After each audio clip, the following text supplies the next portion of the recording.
पुणे श्रमिक पत्रकार संघाच्या वतीने पुढील 25 वर्षाचा महाराष्ट्र म्हणजे महाराष्ट्राचं विजन अशा या महत्त्वपूर्ण कार्यक्रमाच्या प्रसंगी ज्यांनी मला या ठिकाणी निमंत्रित केलं ते या श्रमिक पत्रकार संघाचे सन्माननीय अध्यक्ष सुनीलजी भावे सर, सरचिटणीस मीनाक्षीताई गुरव, शिवाजीराव शिंदे, चंद्रकांतजी उंदे, गोपाळराव पटवर्धन, माधवराव चंद्रकांतजी, नानासाहेब परुळेकर, इथे उपस्थित असलेल्या महिला आयोगाच्या अध्यक्षा रुपलेताई, शहराचे अध्यक्ष श्रीयुत दीपक मानकर, प्रदीप देशमुख, आमचे महेश शिंदे, सर्वच पत्रकार मित्र, वाहिन्यांचे प्रतिनिधी, उपस्थित माझ्या सर्वच बंधू भगिनी आणि सहकारी मित्रांनो, गणेशोत्सवाचा कालखंड असताना सुद्धा आपण मला बोलवलं आणि मला या ठिकाणी आपल्या सर्वांशी उद्याच्या महाराष्ट्राच्या संदर्भात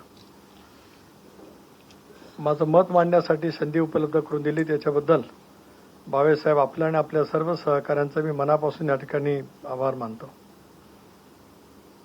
चंद्रकांतजी म्हणाले आम्ही सगळे ठरवून करतो, त्यामुळे ठरवून कोणाकोणाचं काय काय कराल ते मला माहीत नाही उद्याच्या विजनमध्ये, पण या ठरवलेल्या कार्यक्रमामध्ये मला माझी भूमिका राष्ट्रवादी काँग्रेस पक्षाच्या वतीने या ठिकाणी मांडता येईल असा विश्वास या निमित्ताने व्यक्त करतो. संयुक्त महाराष्ट्राच्या प्रदीर्घ चळवळीच्या नंतर 1 मे 1960 साली महाराष्ट्राचा मंगल कलश स्वर्गीय यशवंतराव चव्हाण साहेबांनी शिवाजी पार्कच्या ऐतिहासिक मैदानावरती पंडित जवाहरलाल नेहरूंच्या शुभ हस्ते त्या ठिकाणी स्वीकारला आणि सुसंस्कृत महाराष्ट्राची, शाहू फुले आंबेडकरांच्या सामाजिक समतेच्या महाराष्ट्राची भविष्यातली वाटचाल करण्याच्या दृष्टिकोनातून अतिशय खंबीरपणाने पावलं चव्हाण साहेबांनी 1 मे 1960 सालापासून त्यापासून निर्माण केली. महाराष्ट्र घडवायचा असेल तर कृषी औद्योगिक रचनेचा पाया रचला पाहिजे. गुजरातपासून आम्ही स्वतंत्र झाल्याच्या नंतर मुंबईसह महाराष्ट्र मिळाला. 106 हुतात्म्यांच्या बलिदानाच्या नंतर आम्ही महाराष्ट्र मिळवलेला आहे. याची जाण आणि जाणीव ठेवत चव्हाण साहेबांनी महाराष्ट्राची सुरुवात त्या कालखंडामध्ये केली. त्या कालावधीमध्ये तर मी 5 वर्षाचा असेन, परंतु एक बाब प्रकाशाने भावेसाहेब नक्की आहे की त्याच्या अगोदरपासून चव्हाण साहेब म्हणजे मुंबई राज्याचे अध्यक्ष असल्यापासून मराठवाडा जो निजामाच्या राजवटीमध्ये होता, विदर्भ जे मध्य प्रदेशच्या अखत्यारीमध्ये त्या ठिकाणी होतं जिथे शुक्लाजी मुख्यमंत्री म्हणून काम करत होते, अशा सर्वांनाच महाराष्ट्रामध्ये सहभागी करण्याच्या दृष्टिकोनातून एक करार सुद्धा चव्हाण साहेबांनी त्या कालावधीमध्ये केला की विदर्भ असेल, मराठवाडा असेल याचा कालबद्ध विकास करण्यासाठी पावलं उचलली जातील.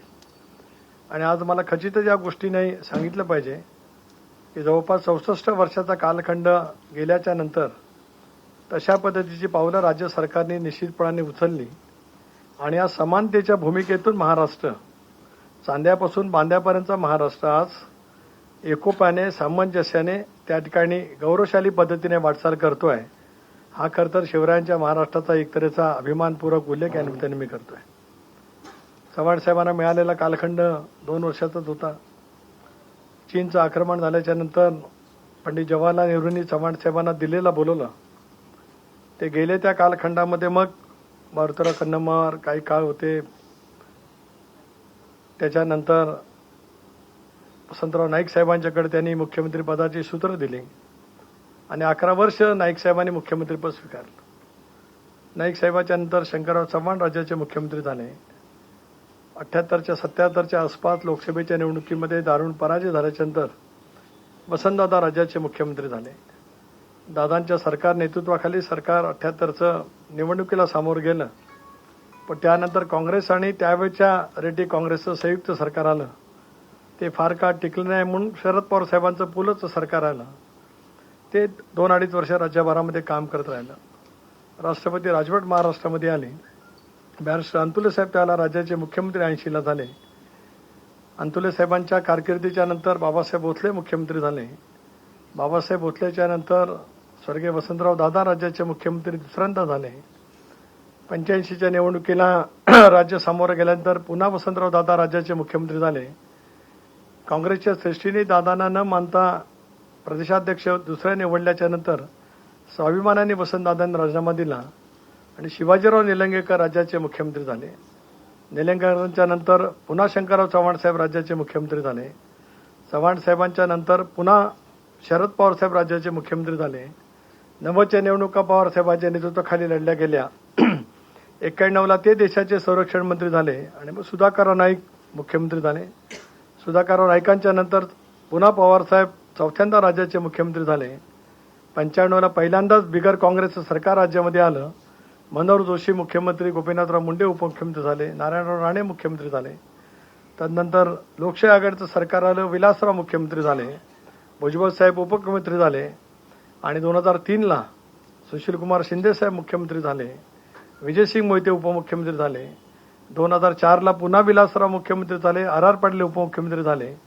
2008ला अशोक चव्हाण मुख्यमंत्री झाले आणि त्याच वेळेला छगन भुजबळ राज्याचे उपमुख्यमंत्री झाले.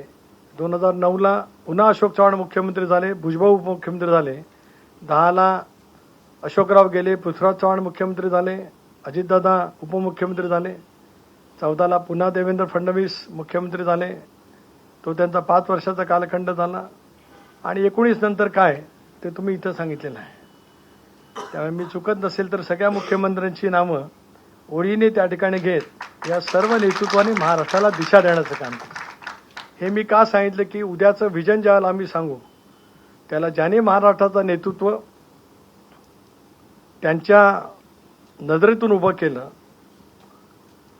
त्यांना ज्या पद्धतीने महाराष्ट्र पुढे न्यावा असं त्या वेळच्या सरकारच्या माध्यमातून वाटत होतं, ते पुढे नेण्याचा त्या प्रत्येक मुख्यमंत्र्यांनी आपापल्या कार्यशैलीनुसार अतिशय उत्तम पद्धतीने प्रयत्न केला आणि त्याच्यातून आज देशातल्या अग्रगण्य राज्यांच्या मध्ये जसं जगाच्या पाठीवरती विकसित राष्ट्र म्हणून आपण अमेरिका, फ्रान्स, ब्रिटन किंवा इतर देशांना पाहतो, तसं आज आपल्या देशाचं विकसित राज्य कुठलं आहे तर विकसित राज्यामध्ये क्रमांक 1 वरती तुमचं आणि माझं महाराष्ट्र आहे. आणि त्याचं सारं श्रेय मी मगाशी जी नामावली घेतली त्या माननीय मुख्यमंत्री महोदयांना, त्यांच्या समवेत काम करणाऱ्या सर्व मंत्री महोदयांना आहे, हे सुद्धा आवर्जून या ठिकाणी सांगतोय. आज महाराष्ट्राचं पुढचं विजन आपण बोलतो. चव्हाण साहेबांनी ज्यावेळेला सरकार 1 मेला ते राष्ट्राचे मुख्यमंत्री झाले, नाईक साहेब मुख्यमंत्री होते. आज आपण पाहतो की महाराष्ट्रामध्ये सगळीकडे औद्योगिक वसाहती झाल्या. ते औद्योगिक वसाहती करायचे असतील तर महाराष्ट्र औद्योगिक विकास महामंडळ स्थापन केलं पाहिजे. MIDC महामंडळ जर काही स्थापन केलं गेलं ते त्या कालावधीमध्ये केलं. कृषी औद्योगिक रचनेचा पाया रचना झाला पाहिजे म्हणून त्या कालावधीमध्ये सहकार चळवळीला अधिक ताकद आणि शक्ती देण्याचा निर्णय राज्य सरकारने घेतला. त्याच्यातून साखर कारखानदारी असेल, त्याच्यातून निर्माण झालेली इतर सहकाराची कारखानदारी असेल, याला राज्य सरकारचं भागभांडवल खूप मोठ्या प्रमाणावरती मिळालं आणि म्हणून शेती आणि शेतीच्या प्रक्रियेतून महाराष्ट्राला संपन्नतेवरती वाटेवरती नेण्याचं काम त्या कालावधीमध्ये नक्कीच झालं आणि त्याच्यातून आपल्या राज्यामध्ये खूप मोठ्या प्रमाणावरती प्रगतीचा हिस्साने वाटा बळीराजाला, शेतकऱ्याला सोबत घेत त्या कालावधीमध्ये नक्कीच त्या ठिकाणी झाला. राज्याचा विस्तार आज ना उद्या होईल. मुंबई खूप मोठ्या प्रमाणावरती सॅच्युरेटेड होते आहे असं लक्षामध्ये आल्याच्या नंतर सिडकोची स्थापना केली गेली आणि सिडको म्हणजे नवीन शहर वसाहत करणारं एक महामंडळ म्हणून सिडकोकडे त्यावेळेला पाहण्यात आलं. ती दृष्टी सुद्धा खूप अनेक वर्षाची आहे आणि त्याच्यातून आज सिडकोने कारभार सुरू केला. मग त्याच्यातून नवी मुंबई, मग MMRDAचा एरिया सुद्धा आला. मुंबई महानगर प्रदेश, पूर्वी BMRD होतं, नंतर मग MMRDA झालं. त्या कार्यक्षेत्रामध्ये सुद्धा अधिकाधिक कशा पद्धतीने विकास करता येईल याच्यावरती प्रामुख्याने विचार त्या ठिकाणी करण्यात आला आणि त्याच्यातून प्रगतीची दिशा त्या ठिकाणी मिळाली. महाराष्ट्रामध्ये नव्हे तर देशामध्ये काहीतरी किंवा जगात तिसरं युद्ध पाण्यावरती होऊ शकतं, महायुद्ध, त्याचा विचार धोरणांना होताच. म्हणूनच अतिशय उत्तम पद्धतीचं आपलं धरण उजनीचं चव्हाण साहेबांनी, यशवंतराव चव्हाण साहेबांनी केलं. त्यावेळेचं ज्यावेळेला त्यांनी भाषण केलं पंढरीच्या विठ्ठलाला साकडं घालत, ते तर अत्यंत भावस्पर्शी पद्धतीचं होतं की चंद्रभागा मी तुला आज अडवतोय, तुझी माफी मागतोय, पण तुला अडवल्याच्यानंतर शेतकऱ्याचं शिवारात जे पाणी जाईल त्या प्रत्येक शेतात मला पांडुरंग दिसेल असं चव्हाण साहेबांनी त्या कालावधीमध्ये सांगितलं. म्हणून स्वर्गीय चव्हाण साहेबांच्यामुळे उजनीचं धरण झालं, शंकरराव चव्हाणांच्यामुळे जायकवाडीचं धरण झालं. 100 TMC पेक्षा जास्ती क्षमता असलेली धरणं आहेत. उसगाव का चांदोली, पलीकडचं अहमदनगरमधलं निळवंड की काय याच्यावरती वाद झाला. वसंतदादा त्यावेळेला राज्याचे जलसंपदा खात्याचे, पाटबंधारे खात्याचे मंत्री होते. त्यांच्या दृष्टिकोनातून तशा पद्धतीने त्यांनी काम केलं आणि आज महाराष्ट्रामध्ये मोठ्या प्रमाणावरती सिंचनाचं क्षेत्र त्या ठिकाणी वाढलं. मी मगाशी उल्लेख केला, मी मूळ मुद्द्यावरती येतोच आहे. थोडी पार्श्वभूमी सांगतो की मधल्या कालावधीमध्ये एक 25-30 वर्षापूर्वी विदर्भ आणि मराठवाड्यामध्ये बॅकलॉग होतो आहे अशी भावना त्या भागातल्या जनतेच्या मनामध्ये झाली आणि मग आम्हाला स्वतंत्र विदर्भ असावा, मराठवाड्याला सुद्धा स्वतंत्र केलं जावं अशी मागणी ज्यावेळेला झाली त्याला पश्चिम महाराष्ट्राची तुलना मराठवाडा आणि विदर्भाच्या विकासाची केली गेली. पण मला आज अभिमानपूर्वक या ठिकाणी सांगायचं आहे, 7वी शिकलेल्या स्वातंत्र्य सेनानी असलेल्या वसंतदादांनी ते पश्चिम महाराष्ट्रातील असून बॅकलॉग शोधून काढण्यासाठी समिती कोणी स्थापन केली ती वसंतदादांनी. आणि ती समिती स्थापन केल्याच्या नंतर त्याच्यातून समजा महाराष्ट्राचा एकंदरीत एक आराखडा तयार झाला आणि मग स्वतंत्र वैज्ञानिक महामंडळ करण्याच्या दृष्टिकोनातून पावलं त्या कालावधीमध्ये उचलले गेले. त्यातून मग स्वतंत्र महामंडळ आली, म्हणजे विदर्भ आलं, मराठवाडा आलं, पश्चिम महाराष्ट्र, कोकण, उरलेल्या महाराष्ट्रासहित उर्वरित महाराष्ट्र म्हणून त्या ठिकाणी जोडलं गेलं. पण त्याच्यानंतर मग विदर्भाचा कालबद्ध विकास, मराठवाड्याचा कालबद्ध विकास, अनुशेष राहिलेल्या आरोग्याचा असेल, रस्त्यांचा असेल, सिंचनाचा असेल, या संदर्भामध्ये राज्यपालांचे मार्गदर्शक तत्व आपल्याला स्वीकारावे लागले आणि राज्यपालांच्या मार्गदर्शक तत्वानुसार कॅबिनेटला काम करावं लागलं. कारण डॉक्टर बाबासाहेब आंबेडकरांनी संविधान दिलंय तर कॅबिनेट सर्वोच्च आहे. राज्यपाल राज्याचे प्रमुख नक्कीच आहेत, पण कॅबिनेटने घेतलेला निर्णय राज्यपाल मानत असायचे. पण ज्या वेळेला आपण वैज्ञानिक विकास महामंडळ स्वीकारली त्याला मग राज्यपाल जसे निर्देश देणार, अनुशेष भरतीच्या बाबतीमध्ये जेवढी नियतवय करणार की जलसंपदाला एवढीच तरतूद, रस्त्याला एवढीच तरतूद, विदर्भाला किती, याच्या अनुषंगाने महाराष्ट्रामध्ये त्या ठिकाणी काम झालं आणि आज महाराष्ट्रातला भौतिक किंवा इतर प्रगतीचा अनुशेष हा जवळपास एका स्तरावरती आल्याचं चित्र पाहायला मिळतं. तेव्हा गेल्या या संबंध 64 वर्षाच्या कालखंडामध्ये अनेक वेगवेगळे राजकीय चढउतार जरूर त्या ठिकाणी झाले असतील, परंतु महाराष्ट्राची एकात्मता, अखंडता ही निश्चितपणे टिकली. शेजारचा असलेलं आंध्र प्रदेश 2 भाग करण्यासाठी सुद्धा खूप आंदोलन झाले आणि शेवटी तेलंगणा आणि मग आंध्र प्रदेश निर्माण झालं. माझ्या सांगण्याचा मतितार्थ असा आहे की तुमचा आणि माझा महाराष्ट्र प्रगत आहेस, विकसित आहेस, पुरोगामी विचाराचा महाराष्ट्र, ज्या महाराष्ट्राने देशाला वेगवेगळ्या योजना दिल्या. स्थानिक स्वराज्य संस्था म्हणजे जिल्हा परिषद महाराष्ट्राच्यामुळे देशाने स्वीकारली. इतर जिल्हा नियोजन मंडळ महाराष्ट्राने त्या ठिकाणी दिली. महिला आयोग, महिला धोरण महाराष्ट्राने, पवारसाहेब त्याला मुख्यमंत्री होते, ते देशाने अनेक ठिकाणी स्वीकारलं. त्यामुळे देशाच्या जळणघडणीमध्ये महाराष्ट्राने दिलेली दिशा, महाराष्ट्राच्या सरकारने दिलेली दिशा ही सातत्याने महत्वपूर्ण त्या ठिकाणी ठरली आणि त्याच्यातून प्रगती झालेली आपल्याला पाहायला मिळू शकते. आज टीका टिप्पणी होते की निधी वळवला जातो, परंतु कायद्यामध्ये तरतूद करणारं महाराष्ट्र एक पहिलं राज्य आहे की लोकसंख्येच्या प्रमाणामध्ये 11% अनुसूचित जातीसाठी आणि 10% अनुसूचित जमातीसाठी राखीव ठेवणारं राज्य पहिलं कुठलं आहे तर तुमचं नेमकं महाराष्ट्र राज्य आहे. त्याचाही उल्लेख या ठिकाणी या निमित्ताने मी करतोय. अशा या चाकोरीमध्ये काम करत महाराष्ट्राने नेतृत्वपूर्ण पद्धतीची प्रगती केली आणि आज उद्योग क्षेत्रात, पायाभूत क्षेत्रात, सहकार क्षेत्रात महाराष्ट्र अतिशय पुढे गेलेला आपल्याला पाहायला मिळू शकतोय. शिक्षणाची धोरणं सुद्धा महाराष्ट्राने या पद्धतीने केली की महात्मा ज्योतिबा फुले, सावित्रीबाई फुलेंनी जो एक वैचारिक संघर्ष केला त्याच अनुषंगाने महाराष्ट्राने प्रगती निश्चितपणाने केली. परंतु मेडिकलचं शिक्षण, वैद्यकीय शिक्षण असेल, अभियांत्रिक शिक्षण असेल, हे मुडबरांच्याच साठी त्या कालावधीमध्ये होतं, कारण गव्हर्नमेंट मेडिकल कॉलेज अतिशय मर्यादित होती. परंतु वसंतदादांसारख्या दूरदृष्टी असलेल्या नेत्याने हे सारं शिक्षण बहुजन समाजासाठी खुलं केलं. त्याच्यातून विना अनुदानित ही सगळी अशा पद्धतीची शिक्षणाची दालनं त्यांनी सुरू केली. त्याच्यामुळे आज महाराष्ट्रामध्ये फार मोठ्या प्रमाणावरती इंजिनियर्स, डॉक्टर्स, वकील हे सगळे जे काही झालेले आर्किटेक्ट आपल्याला पाहायला मिळत आहेत, या साऱ्याचे जनक वसंतदादा आहेत असं जर का मी म्हटलं तर काही चुकीचं ठरणार नाही. 7वी शिकलेलं नेतृत्व पुढच्या पिढीसाठी किती दूरगामीने विचार करू शकताय याचं उत्तम उदाहरण म्हणजे आदरणीय वसंतराव दादा आहेत, याचाही मी उल्लेख या निमित्ताने करतोय. त्यामुळे एका विशिष्ट टप्प्यापर्यंत महाराष्ट्राने प्रगती केली. आज आपण पाहतो आहोत, मला आठवतं की 80ला एकदा अंतुले मुख्यमंत्री असताना का जयंतराव टिळक आमचे पालकमंत्री होते, ते पुण्यावरून मुंबईला जात असताना खंडाळा घाटात त्यांची गाडी खूप वेळ लांबली. त्याच्यामुळे त्यांची एक मंत्रिमंडळाची बैठक चुकली आणि त्याच्यातून मग खंडाळा घाटाला पर्याय करण्याचं जे झालं तर खंडाळा घाटामध्ये 4-4, 5-5 तास ट्रॅफिक असायची आज आपण पाहतो की त्याला युतीचं सरकार आलं, बाळासाहेब ठाकरेंनी पुढाकार घेतला आणि मुंबई पुणे एक्सप्रेसवे झाला. आता तर आणखीन पर्यायी त्या ठिकाणी होत आहेत. माझ्या सांगण्याचा मतितार्थ असा आहे की आता अटल सेतू तयार झाला. या पायाभूत क्षेत्रामध्ये महाराष्ट्राने इतक्या नेत्रदीपक पद्धतीची प्रगती केली की देशातल्या वेगवेगळ्या राज्यामध्ये गेल्याच्या नंतर आपलं राज्य किती पुढे गेलेलं आहे हे आपल्याला नक्कीच अनुभवाने तिथे गेल्यावर पाहायला मिळतं. आपण इथे असल्याच्यानंतर आपल्याला वाटतं की आपल्याकडे अजून व्हायला पाहिजे, स्वाभाविकच आहे, त्याच्यात काही शंका आणत काही कारण आहे आणि ते चुकीचे असू शकत नाही.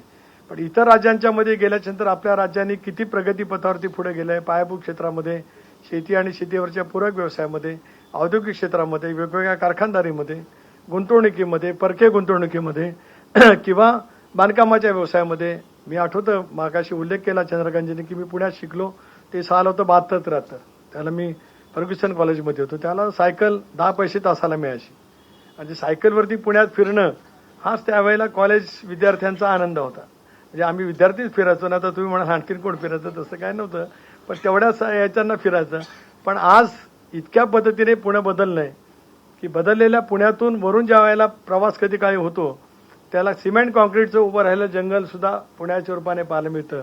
पण त्याच परिसरामध्ये IT हब झाल्याच्या नंतर देशभरातले विद्यार्थी सुद्धा याच पुण्यामध्ये येतात आणि उत्तम पैचं शिक्षण घेऊन बाहेर पडतात. विद्येचं माहेरघर म्हणून पुण्याची एकेकाळची ओळख या नव्या युगात, नव्या तंत्रज्ञानाच्या युगामध्ये सुद्धा तितकीच टिकवली पुणेकरांनी आणि पुण्याच्या परिसरांनी. हे सुद्धा महाराष्ट्राच्या प्रगतीचं एक उत्तम पैचं लक्षण आहे. आता या टप्प्यावरती आपण आल्याच्यानंतर पुढच्या 25 वर्ष काय, तर याच पायाभूत सुविधा आपल्याला शीघ्रगतीने पुढे न्यायच्या आहेत. हे खरं आहे की आमचा स्वाभिमान आहे की छत्रपती शिवाजी महाराजांचे गडकोट किल्ले जगाच्या पाठीवरच्या कुठल्याही राष्ट्रामध्ये आपण गेलो तर त्या वर्ष तिथेच. रोम काय एका दिवसात बांधलं गेलं नाही. पण ज्या वेळेला आपण रोमच्या राजधानीमध्ये जातो त्यावेळेला ते सगळं पडलेलं पाहतो, पण ते त्यांनी तसंच ठेवलंय. पण आज महाराष्ट्रातले गडकोट किल्ले हे सुद्धा महाराष्ट्राचीच अस्मिता नव्हे तर देशाचा गौरवशाली अभिमान त्या ठिकाणी आहे. हे पुढच्या 25 वर्षामध्ये केवळ कन्झर्वेटिव्ह करून नव्हे तर त्याला पूर्व स्वरूप प्राप्त करत जगाच्या पाठीवरच्या अलेक्झांडर आणि नेपोलियनपेक्षा सुद्धा शूर योद्धा माझ्या महाराष्ट्रामध्ये होता, त्याचं स्मरण चंद्र सूर्य असेपर्यंत जगात ठेवण्यासाठी पुढची 25 वर्ष त्या बाबतीमध्ये सुद्धा सरकारने पावलं उचलली पाहिजेत. हे मला आवर्जून या ठिकाणी सांगायचे आहे. प्रगती होत राहते, विकास होत राहील. तंत्रज्ञानाच्या जगामध्ये आज आपण इतके वावरतो आहोत की आता कदाचित फेसबुक लाईव्ह असेल तर अमेरिकेमध्ये एखादा मराठी माणूस ते नेमकं पाहत असेल तर तो कोण पाहू शकत असेल. मी इथे श्रमिक पत्रकार संघात काय आपल्या जो बोलतोय ते. त्यामुळे इतक्या प्रगतिशील वातावरणामध्ये आपण वावरत असताना उद्याची स्वप्न ही सुद्धा खूप मोठी आहेत. त्या महाराष्ट्राचं पुढचं विजन विदर्भ मराठवाड्यासहित महाराष्ट्राचा परिपूर्ण विकास हे सूत्र घेऊनच आपल्याला पुढे जावं लागेल. कोकण निसर्गरम्य वातावरण, 720 किलोमीटर लांबीचा किनारपट्टीचा भाग, पालघरच्या वसई विरारपासून ते रेवस रेड्डीपर्यंत असा या सगळ्या विस्तीर्ण अशा 720 किलोमीटरमध्ये एकेकाळी कोकणचं कॅलिफोर्नियाचं स्वप्न पाहत होतो. त्या सगळ्या परिसरातलं पोटेन्शियल इतकं मोठं आहे की त्या सगळ्या निसर्गरम्य वातावरणामधल्या पर्यटनाला वाव देण्याच्या दृष्टीकोनातून कालबद्ध कार्यक्रम पुढच्या कालावधीमध्ये करणं. आज गोव्यामध्ये न मोजता येणारे चार्टर फ्लाईट जगभरातून येत असतात. गोव्याच्या पेक्षा निसर्गरम्य समुद्र किनारा कुठं आहे तर वेंगुर्ला मालवणपासून ते वसई विरारच्या पर्यंत आहे. त्या सगळ्या परिसराचा विकास करण्यासाठी एक विजन ठेवून आज पर्यटन धोरण राज्य सरकारने केले. पण ते अधिक सुलभरित्या कसं करता येईल त्याच्यातून आपल्या राज्यातील पर्यटक येतीलच, देशांतील येतीलच, पण जगभरातल्या पर्यटकांना सुद्धा येण्यासारखं ठिकाण कुठलं असेल तर महाराष्ट्रातल्या या किनारपट्टीमधलं आहे. या दृष्टिकोनातून पुढच्या विजनमध्ये पुढच्या पहिल्याच 5 वर्षामध्ये आणि त्याच्यानंतरच्या अशामध्ये टप्प्याटप्प्यानं जर काय आपण करता येऊ शकलं तर त्याचा सुद्धा महाराष्ट्राच्या उन्नतीमध्ये फार मोठ्या प्रमाणावरती त्या ठिकाणी होऊ शकतो. कोल्हापूर ते सोलापूर म्हणजे कोल्हापूर, सांगली, सातारा, पुणे, सोलापूर हा पश्चिम महाराष्ट्राचा भाग. सहकार्याच्या चळवळीतून एकेकाळी समृद्धीच्या वाटेवरती असलेला भाग. शिक्षण, उच्च शिक्षण आज आपण पाहू शकतो की सगळ्या UPSC, MPSCमध्ये सुद्धा प्रावीण्य दाखवणाऱ्या विद्यार्थ्यांची सेनादलामध्ये असणाऱ्याची संख्या सुद्धा या सगळ्या परिसरांतील मोठी आहे. आणि त्याच्यामुळे या सगळ्या परिसराचा विकास करण्याच्या दृष्टीकोनातून एका बाजूला सहकार तत्वावरती साखर कारखानदारीची उभारणी झाली, पण त्याच्यामध्ये निर्माण होणाऱ्या रोजगाराची संख्या ही मर्यादित राहते. त्याच्याहीपेक्षा अधिक रोजगाराची निर्मिती या सगळ्या परिसरामध्ये होऊ शकते. पण एका गोष्टीची दखल आम्हाला घ्यावी लागेल की प्रदूषण विरहित कारखानदारी येणं. जसा चाकणच्या परिसरामध्ये ऑटोमोबाईल इंडस्ट्री झाली, उद्या सर्व्हिस सेक्टरवरची इंडस्ट्रीज मोठ्या प्रमाणावरती येऊ शकते. शिप ब्रेकिंग यार्डची इंडस्ट्री झाली तर ती कोकणामध्ये येऊ शकते. या दूरदृष्टीने आपण जर का पाहिलं तर आता चाकण आणि चाकणच्या परिसरामध्ये आलेले औद्योगिकरण हे वाढतं आहे. अशा वेळेला पुणे शहर, पुणे शहराचा लगतचा भाग, PMRDच्या हद्दीमध्ये समाविष्ट केले गेलेले इतर तालुक्यातला काही भाग, याचा नियोजन पद्धतीने विकास जर का केला गेला तर आज वाहतुकीची कोंडी जी अनेक वेळेला होत असते त्याच्यापासून थांबता येईल. उद्याच्या 25 वर्षामध्ये नेमकं काय होऊ शकेल, किती लोकसंख्या वाढेल, किती आज ITच्या क्षेत्रामध्ये वाढ होऊ शकेल. जगभरामध्ये अनेक गोष्टीमध्ये चढ उतार होत असतात. अमेरिकेमध्ये सुद्धा अनेक वेळेला खूप मोठ्या प्रमाणावरती नोकर कपात करावी लागली. अमेरिकेसारख्या जगातल्या श्रीमंत असलेल्या राष्ट्रामध्ये सुद्धा आपला देश बहुभाषिक आहेच, बहुधर्मीय यायचा आहे, पण आपल्या देशाची अखंडता आणि एकात्मता संविधानाच्या, डॉक्टर बाबासाहेब आंबेडकरांच्या संविधानाच्या मजबूत सिद्धांतावरती उभी आहे. त्यामुळे आपली गौरवशाली वाटचाल पुढे तिथे होणारच आहे. पण अशा वेळेला महाराष्ट्राचं महत्त्व खूप मोठं आहे. हा जो पट्टा आहे हा एका बाजूला मी मगाशी म्हटल्याप्रमाणे कारखानदारीचा म्हणजे सहकार चळवळीच्या कारखानदारीतला आहे. आज एकेकाळी सोलापूर जिल्हा दुष्काळी म्हणून होता. आज सर्वाधिक महाराष्ट्रातले साखर कारखाने कुठे आहेत तर ते सोलापूर जिल्ह्यात आहेत. एकेकाळी नगरला होते, मग सातारा, सांगली, कोल्हापूर, पुणे आला. पण आज सर्वाधिक साखर कारखाने कुठे आहेत तर ते सोलापूर जिल्ह्यात आहेत. हा जो काही फरक होतो, या फरकामागे परिश्रम आहेत, दूरदृष्टी आहेत. उद्याच्या भवितव्याच्या कालावधीमध्ये सुद्धा शेती आणि शेतीवरच्या पूरक व्यवसाय, मला नक्की माहिती आहे की पुण्यावरनं गुलाबाची निर्यात सुद्धा मोठ्या प्रमाणावरती होते, डाळिंबाची निर्यात होते. आज अनेक वेळेला नागपूरच्या, नाशिकच्या परिसरातील कांद्याच्या निर्यात बंदी मधल्या कालावधीवरती निर्यात चालू राहिली पाहिजे. द्राक्षाची निर्यात होते. जगाच्या प्रगत राष्ट्रांमध्ये आपल्याकडनं जाणाऱ्या या फळबागांची निर्यात सुद्धा मोठ्या प्रमाणावरती होते. याही गोष्टीला जर का चालना देण्याच्या दृष्टीतून प्रयत्नपूर्वक काही नियोजन करता आलं तर ते करण्याची सुद्धा राज्य सरकारची भूमिका त्या ठिकाणी असली पाहिजे, जेणेकरून सर्वांनाच आपण रोजगार देऊ शकत नाही. एका कुटुंबातील एखादी व्यक्ती शिकेल, त्यांना रोजगार मिळेल, पण शेती आणि शेतीवरच्या प्रगत तंत्रज्ञानाचा वापर करत जगाच्या बाजारपेठेमध्ये आम्हाला कसं स्थान उंचावता येईल या दृष्टिकोनातून पुढच्या 5-10 वर्षामध्ये प्रयत्न करणं.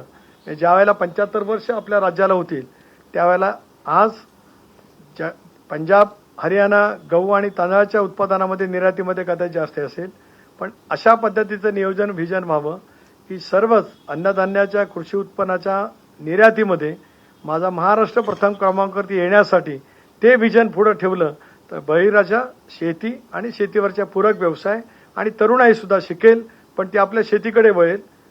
जितकं त्याला उच्च शिक्षणाच्या माध्यमातून वेतन मिळेल त्याच्यापेक्षा शेतीमध्ये सुद्धा त्याच्यापेक्षा तो जास्ती कमवू शकेल. या दृष्टिकोनातून व्हिजन करण्याची आवश्यकता आहे. ती करण्याच्या दृष्टिकोनातून सुद्धा आपल्याला काम नक्कीच त्या ठिकाणी करता येईल. मराठवाड्याचा प्रदेश हा तसा थोडासा आवर्षण प्रवणग्रस्त 72 तालुके आहेत. त्या 72 तालुक्याकडे सुद्धा याच पद्धतीने लक्ष घेतलं पाहिजे.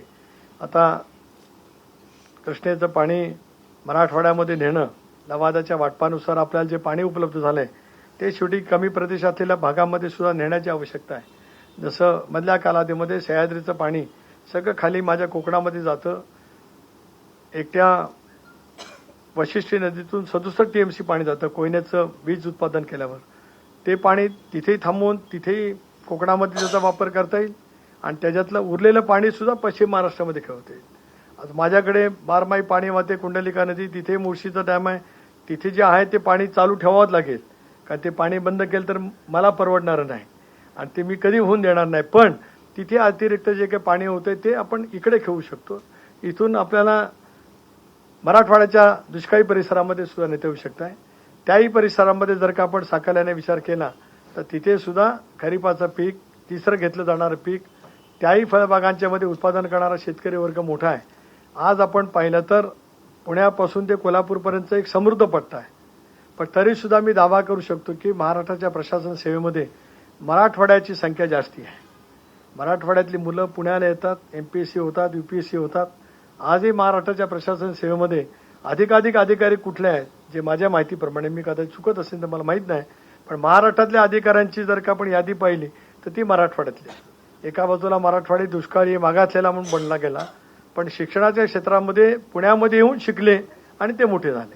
म्हणून त्या क्षेत्राला सुद्धा सर्व क्षेत्रामध्ये न्याय देणं याचं नियोजन करण्याच्या दृष्टिकोनातून आवश्यकता खूप मोठी आहे. उत्तर महाराष्ट्र आपला जो आहे तो अहिल्यानगर म्हणजे अहमदनगर, नाशिक, जळगाव, धुळा, नंदुरबार, धुळे, नंदुरबार आदिवासी क्षेत्र मोठं आहे. पण हे 3 जिल्हे तसं कृषी क्षेत्रातले फार पुढारलेले जिल्हे आहेत. नगर जिल्हा सुद्धा कृषी क्षेत्रामध्ये खूप पुढे अग्रेसर आहे. जळगाव तर केळीच्या बागायतीमुळे प्रसिद्ध आहे. नाशिकमध्ये तर सगळं जगातलं कृषी क्षेत्रातलं सगळं उत्पादन कुठं आहे तर ते नाशकात आहे. आणि नाशिक या सगळ्या दृष्टिकोनातून कष्टकऱ्यांचं पण आहे पण तितक्या कल्पकतेने दूरदृष्टीचा विचार करण्याच्यासाठी सुद्धा आहे.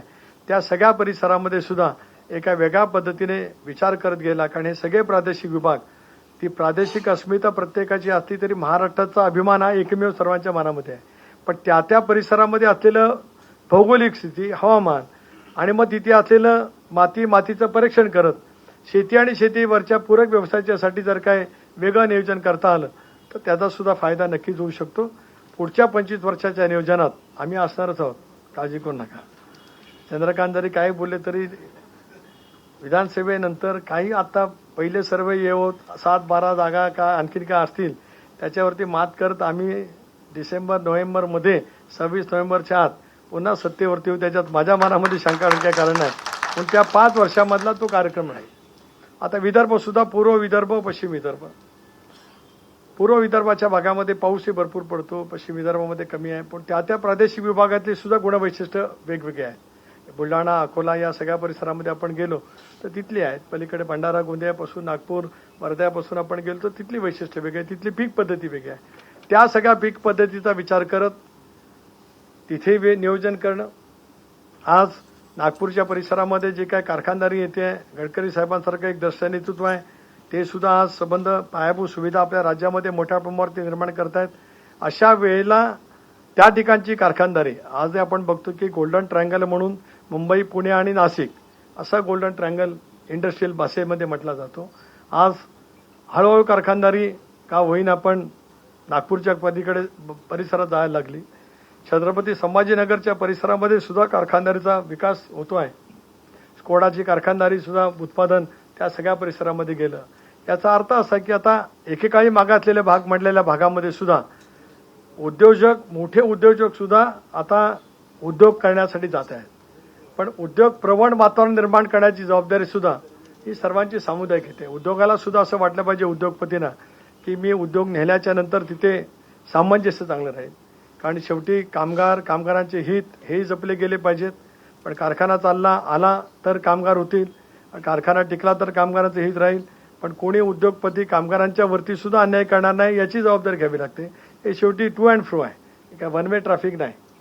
त्याच्यामुळे दोन्ही बाजूनी या गोष्टीवरती विचार करत त्याच्यातलं सामंजस्य निर्माण करण्यासाठी मानसिकतेमधला भर ठेवण्याची सुद्धा आवश्यकता आहे.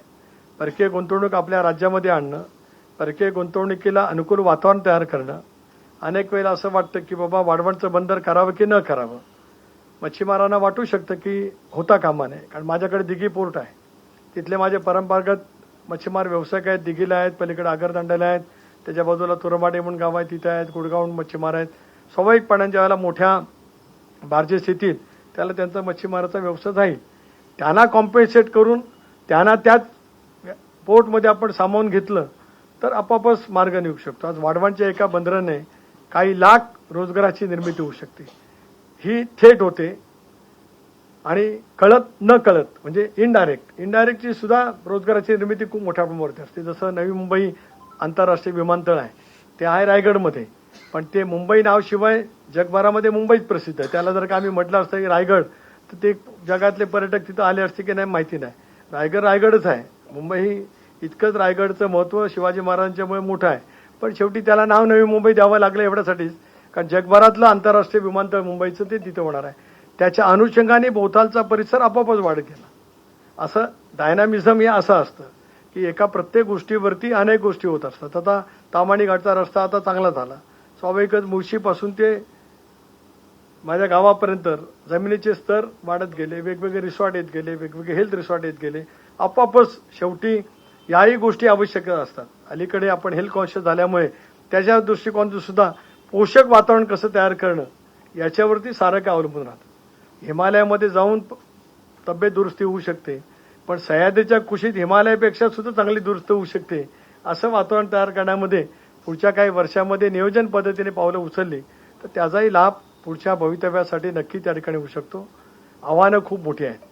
चव्हाण साहेबांच्या वेळची जन्माला आलेली पिढी, त्यावेळेला मला आठवतं की माझे वडील सभापती होते. गावात 4,000ची वीर दिली का गावाला खूप बरं वाटायचं. आता 4,000 कुठली वस्तू मिळत नाही. 1,500 रुपये दिले तर सोन्यातच आमच्या घेऊन जन्माला आल्यानं वाटलं की 1,500 रुपयाची किंमत काय आहे. ती दूधवाल्याची किंमत दूधवाल्याला कळते आणि ज्याला दूध घालते त्याला कळते. बोलणाऱ्याला ती कळत नसते. तो भाग वेगळा. मी राजकीय बोलत नाही, मी व्हिजनवरतीच बोलतोय. आणि ते व्हिजनमध्ये काही गोष्टी बोलल्या पाहिजेत, कारण व्हिजन असणारे नेते सोबत आहेत. प्रत्येकाचा एक काळ असतो. आता हा काळ पुढच्या 25 वर्षाचा आहे. त्यामुळे कालानुरूपच्या मानसिकतेमधला जो बदल नवीन पिढीच्या मनातला आहे तो महत्वाचा आहे. त्यावेळेचा काळ चव्हाण साहेबांचा, नाईक साहेबांचा, वसंतदादांचा, इतर ज्या नेतृत्वाने काम केलं, शंकरराव चव्हाण साहेबांचा, पवार साहेबांनी तर अनेक पिढीचं नेतृत्व केलं. त्याच्यामुळे तो कालखंड असेल. आणि उद्याचा कालखंड हा अधिक आव्हानात्मक आहे. आणि आज ज्या इंटरनेटच्या जमान्यामध्ये नवीन पिढी जन्माला येते, ही पूर्ण तीव्र आकलन शक्तीची, त्यांची वैचारिक प्रगल्भता सुद्धा लहानपणापासून खूप मोठी वाढलेली आहे. त्यामुळे त्यांना नेमकं काय वाटेल, त्यांच्या गरजा काय आहेत, त्यांच्या दृष्टिकोनातून सुद्धा नेमकं काय याचा सुद्धा विचार करण्याची आवश्यकता लागेल. आम्ही म्हणू फक्त आम्ही पायाभूत सुविधाचा विकास करू, रोजगाराची निर्मिती करण्यासाठी पावलं उचलू, त्याच्यामुळे नवीन पिढीला समाधान होईल असं आम्ही मानणार असू तर आम्ही चुका. मग आम्हाला कळलंच नाही त्यांच्या मनातलं मनोगत नेमकं काय. तर त्याचाही योग्य रीतीचा मागोवा घेत उद्याच्या भवितव्याच्या कालावधीमध्ये त्या दृष्टिकोनातूनच प्रयत्नाची पराकाष्ठा करणं हे विजन राहू शकतं. खरं पुढचं 20-25 वर्षाचं नियोजन करत असतानाच त्यालाही टप्पेटप्पेच आपल्याला करावं लागतील. आज कोणी जरी काय म्हटलं तरी भावेसाहेब एक नक्की आहे, मी अर्थमंत्री राहिलो, आपला महाराष्ट्र असा आहे की ज्या महाराष्ट्राचं GDP किती आहे आणि त्यांनी कर्ज किती घ्यावं याची नीती आयोगाने, म्हणजे त्यावेळेचं नियोजन आयोगाने एक मर्यादा घालून दिली. त्या मर्यादेच्या कितीतरी आत आपलं कर्ज आहे. त्यामुळे आज कोणी कितीतरी टीका केली तर ती टीका चुकीची आहे. प्रगतीपथावरती जायचं असेल तर पायाभूत सुविधा निर्माण केल्या पाहिजेत. काही बाबतीमध्ये काही खाजगीकरण सुद्धा झालं पाहिजे. काही वेळेला काही खाजगीकरणाची टीका सुद्धा एकेकाळी खूप झाली, परंतु खाजगीकरणाने सुद्धा अनेक वेळेला अनेक गोष्टी होतात. मग त्याच्यातून कधीतरी टोल संस्कृती आली, ती चूक का बरोबर, किती काळ चालू ठेवावी, हे वादविवादाचे विषय असू शकतील. पण पायाभूत सुविधा करण्यामध्ये ज्या वेळेला सरकारकडे एखाद्या गोष्टीची निधीची कमतरता असेल तर तो निधी उभारण्यासाठी जी पावलं उचलावी लागतील. आता जायकासारखी संस्था जी काय 0.2 दराने, म्हणजे जवळपास 0 दराने कर्ज उपलब्ध करून देते, ते घेण्याने काय वावगं नाही. 5-10 वर्षांनी ते कर्ज फेडता येईल. पण त्या निर्माण झालेल्या सुविधेतून जेवढं आपलं उत्पन्न, स्थूल उत्पन्न इतका प्रचंड प्रमाणावरती वाढेल की ते व्याज अगदी नगण्य असेल. त्यामुळे त्याच्या बाबतीमध्ये सुद्धा आत्मविश्वासाने पावलं उचलणं आवश्यक ठरू शकतं. सरकार येतात जातात, प्रत्येक पक्षाची धोरणं वेगळी असू शकतात, पण प्रत्येक पक्षाच्या धोरणामध्ये महाराष्ट्राचं हित आत असलंच पाहिजे, या पद्धतीने विचारसरणी करण्याची आवश्यकता आहे. आणि एक काळ जमाना असा होता की महाराष्ट्रामध्ये एक पक्षीय सरकार होतं, काँग्रेसचं. पण आता आघाडीच्या सरकारशिवाय पर्याय नाही. अजून पुढे 15-20 वर्ष तरी राहील असं मला वाटत नाही. देशात 2च राष्ट्रीय पक्ष आहेत, एक काँग्रेस आणि भाजप. पण प्रत्येक पक्षाला वेगवेगळ्या राज्यांमध्ये बहुमत आहे. आज महाराष्ट्राची राजकीय परिस्थिती जी मला जी वाटते ती अजून पुढची 15-1 वर्ष कदाचित अशी राहू शकेल. एक पक्ष राजवट येण्यामध्ये, कारण प्रादेशिक पक्ष महाराष्ट्रामध्ये शिवसेनाही आहे, 2 शिवसेना आहेत, 2 राष्ट्रवादी आहेत. आता चंद्रकांतनी मला बरं सांगितलं की मी राष्ट्रवादी अधिकृत आहे, मला काय पुढे म्हणायला लागत नाही कंसात. कारण हा सुप्रीम कोर्टामध्ये जरी विषय पेंडिंग असला तरी अधिकृत ते आहे. गमतीचा भाग सोडा, राजकीय भाग सोडा, पण आम्हाला सर्वांनाच अंतर्मुख करण्यासारखी परिस्थिती नक्कीच आहे. तुम्ही सांगितलं की 1900 मध्ये जो नवमतदार झाला, म्हणजे 2000च्या आसपास जन्माला आला, त्याने 19ला पहिलं मतदान केलं. त्याच्या मनामध्ये आज साशंकता असेल, त्याला असं वाटत असेल मी कोणाला चुकीचं मतदान केलं की काय. त्याची सुरुवात 19 पासून झाली. कोणी केली, काय केली, आता हे व्यासपीठ ते नाही. जरूर त्या वेगळ्या व्यासपीठावरती बोलायचं असेल त्याला नक्की त्या ठिकाणी बोलता येईल. पण अस्थिरता असते, काही वेळेला असे फेरबदल होतात, राजकीय फेरबदल होतात. रोज उठून यांच्या ब्रेकिंग न्यूजमध्ये आज यांना कोण भेटायला गेलं, कोण त्यांना भेटायला गेलं, त्याच्यामुळे इथं खिंडार पडलं वगैरे वगैरे चालू राहील. पण हे सगळं नोव्हेंबर नंतर संपेल असा आपण आशावाद धरूया. मग मात्र स्थिरतेच्याकडे वाटचाल होईल. जी होईल ती पुढच्या 5 वर्षाची होईल. मग काय पुढची फेरबदल होण्याची काही कारणं राहणार नाही. मग कुठलेही असेल, आम्हाला तर वाटत की आम्ही महायुती म्हणून येऊ, तर आम्ही पुढची 5 वर्ष वाटचाल करू. त्यांना वाटत असेल की ते येतील, ते म्हणतील आम्ही वाटचाल करू. पण जे असेल ते स्थिर असेल. ते स्थिर राहणं महाराष्ट्राच्या हिताच्या दृष्टीकोनातून महत्वाचं आहे. त्याच्यातून स्थिरतेची वाटचाल करत असताना जे नियोजनबद्ध विचार व्हिजन ठेवून आपण जे काही करू शकतो आहोत त्याची वाटचाल करणं त्या सरकारला सोपं राहू शकतं. सरकारे बदललं गेली की मग त्याच्यामध्ये फरक होत राहतो. स्वाभाविकपणाने प्रत्येकाचा अजेंडा वेगळा राहतो. एक अजेंडा कायम असला पाहिजे की महाराष्ट्राचं हित, महाराष्ट्राला अधिक विकसितच्या पुढे नेणं, प्रगतीपथावरती नेणं आणि महाराष्ट्राची सामाजिक क्षमता जी आहे, जी आज ओळखली जाते शिवशाहू फुले आंबेडकरांची, ती टिकवणं. अलीकडच्या कालावधीमध्ये ती पण डळमळीत करण्याचा काही वेळेला प्रयत्न जाणीवपूर्वक होतो. तो कदाचित सत्तेच्या राजकारणामुळे असू शकेल, अन्य काही कारणामुळे असू शकेल. त्याच्यावरती आज टीका टिप्पणी करणं योग्य राहणार नाही. पण ते सगळं बाजूला सारत उद्याच्या महाराष्ट्राची उभारणी करण्याचं काम हे आपल्याला सर्वांना सामुदायिकता करावं लागेल. मला असं वाटतं मी ढोबळ मानाने पूर्व इतिहासही सांगितला, त्याला धरून आम्हाला पुढे काय करता येईल तेही सांगितलं. पण हे करत असताना नव्या पिढीला जे मानवेल, जे भावेल ते सरकारला करावं लागेल. कारण नवी पिढी ही शेवटी आज 19 ते 35 वयोगटातल्या मतदारांची संख्या ही जास्ती आहे. आपण किती जरी म्हटलं तरी त्यामुळे 40च्या वरचा वयोगटातला मतदार आता ठरवू शकत नाही की कोण येणार. तो ठरवणारा आहे हाच. त्याला जे वाटतं किंवा जो आता मतदार झाला असेल, उद्या 29ला जो होणारा मतदार आहे, त्यांना जे वाटतं त्यांच्या कल्पनेतला महाराष्ट्र काय असू शकेल, हा वेगवेगळ्या राहू शकतील, ते काही एकमत होईल असं नाही. पण त्या पिढीला पोषक व्हायचं वातावरण तयार करणं, तेच विजन पुढच्या कालावधीमध्ये असलं पाहिजे. ते सर्वदूर असलं पाहिजे, ते सर्व क्षेत्रात असलं पाहिजे. त्याच्यात महाराष्ट्राचं स्वाभिमानी जतन केला पाहिजे आणि महाराष्ट्राला प्रगतीपथावरती नेण्यासाठी सुद्धा विचार त्याच्यामध्ये असले पाहिजेत. या दृष्टिकोनातून भवितव्य किंवा विजन ठेवणं हे अत्यंत महत्त्वाचं काम त्या ठिकाणी राहू शकेल. आम्हाला संधी मिळालीच तर आमच्या विजनमधला तो भाग नक्कीच त्या ठिकाणी राहील. कारण आज जे सुरू केलेलं काम आहे, ह्या व्यक्तिगत लाभार्थीच्या योजना आहेत त्या आहेतच, त्या काही सवंग लोकप्रियतेसाठी केलेल्या नाहीत, तर महाराष्ट्राला अधिक गतिमान करण्यासाठी केलेल्या त्या योजना आहेत. पण त्याचबरोबर ती इतर ज्या सार्वजनिक बाबी आहेत, प्रत्येक क्षेत्रातल्या आरोग्य क्षेत्र असेल, शैक्षणिक क्षेत्र असेल, उद्योग क्षेत्र असेल, कृषी क्षेत्र असेल, सहकार क्षेत्र असेल, या सर्वांना आम्हाला जर काही पुढे न्यायचं असेल तर त्या दृष्टिकोनातून विचार करणं हे अत्यंत महत्त्वाचं ठरू शकतं आहे. आपण मला बोलवलं, एक व्हिजन पूर्णच मी मांडलं असं मी म्हणत नाही, त्याला पूर्वपीठिका सांगण्याचा प्रयत्न केला. पुढच्या व्हिजनच्या मध्ये मी हेच सांगतो की नव्या पिढीला पोषक त्यांना मनामध्ये भावेल किंवा त्यांच्या प्रगतीसाठी जे असेल ती करण्याची पावलं उचलणं, त्याच्यात सर्वच बाबीचा अंतर्भाव होतो. ती करण्याची पावलं कुठल्याही सरकारला त्या ठिकाणी उचलावी लागतील आणि ती करत असताना भाऊ असं तो सुंदर महाराष्ट्र की महान हे विचारधारा घेऊनच आपल्याला त्या ठिकाणी काम करावं लागेल. आणि म्हणूनच साने गुरुजींनी म्हटलं होतं, खरा तो एकची धर्म जगाला प्रेम अर्पावे. आज त्या धर्माच्या नावाने वेगवेगळे विचार येतात, तोच महत्त्वाचा आपल्यासाठी मार्ग ठरू शकतो. त्याहीपेक्षा वेगळ्या विचारधारेतून आपण जर काही पुढे जाण्याचा प्रयत्न केला तर महाराष्ट्राचं पुढचं भवितव्य कोणी रोखू शकणार नाही. त्या पद्धतीने वाटचाल करण्याचा प्रयत्न सर्वच राजकीय पक्षाच्या प्रमुखांनी त्या ठिकाणी करावा. त्याच्यामध्ये आम्ही त्याच्यामध्ये आलो, आमची जबाबदारी संपत नाही. आणि मला विश्वास आहे की आज माझ्या पक्षाचे प्रमुख असलेले अजित पवार दूरदृष्टी असलेले कणखर एक नेते आहेत.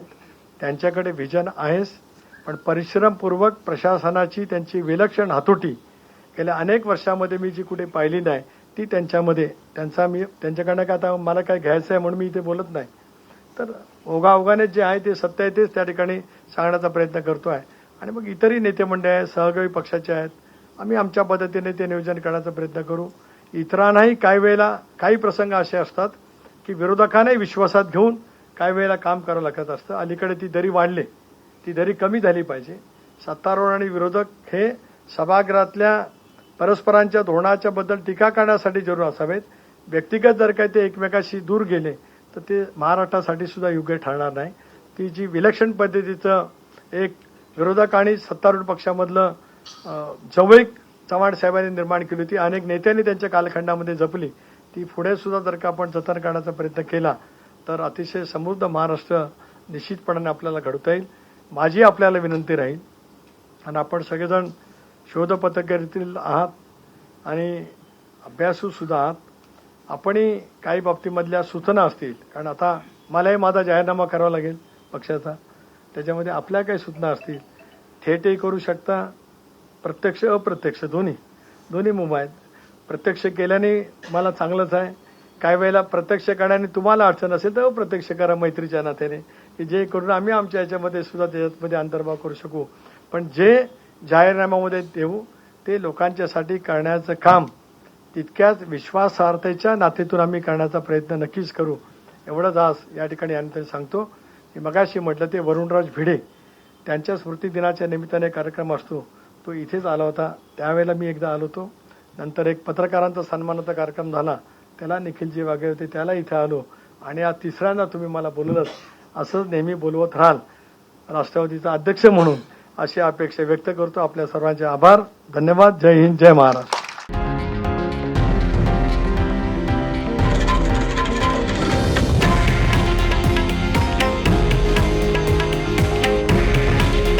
हे आहे देशातील नंबर 1 न्यूज नेटवर्क आणि आपण पाहत आहात TV9 मराठी.